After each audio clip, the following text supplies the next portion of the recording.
Hi friends, இன்றைக்கி தை மாதம் பூச நட்சத்திரம், அதாவது புஷ்ய நட்சத்திரத்தோட கூடிய நாள்.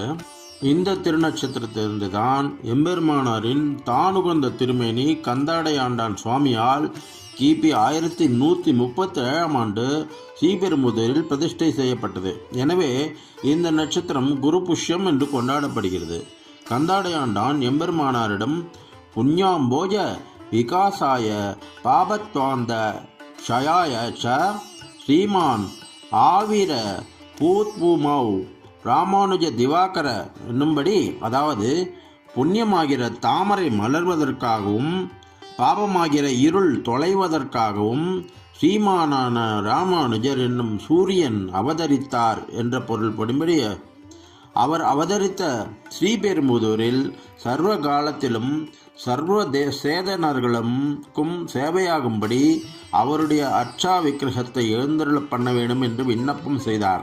அப்படியே செய்யும் என்று உடையவர் நியமித்தருள ஆண்டான் ஒரு சிறந்த சிற்பியின் மூலம் ஆதியஞ்சோதி உருவை அங்கு வைத்து இங்கு பிறந்த என்கிறபடியே தத்ரூபமாக சிற்பம் அடித்து அந்த அர்ச்சா விக்கிரகத்தை எம்பெருமானார் திருமுன்பு எழுந்தருளச் செய்தார்.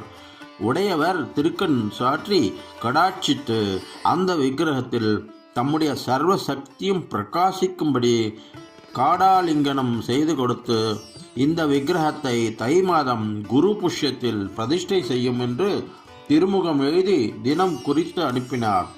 ஆண்டானும் உடையவரை சேவித்து அந்த விக்கிரகத்தை எழுந்தருளித்து கொண்டு ஸ்ரீபெரும்புதூர் வந்து குருபுஷ்ய நாளில் திருப்பிரதிஷ்டை செய்தார். ராமானுஜரது மூலவர் விக்கிரகத்தையும் செய்து எழுந்தருள பண்ணினார். ஸ்ரீபெரும்புதூரில் அந்த திருமேனி பிரதிஷ்டை செய்த நாளன்று அங்கு ஸ்ரீரங்கத்தில் இருந்த ராமானுஜ திருமேனி தளர்ச்சியுற்று பலகீனமடைந்தார். அவருடைய சக்தி அனைத்தும் ஸ்ரீபெரும்புதூர் தானுகந்த திருமேனியில் இருந்ததால்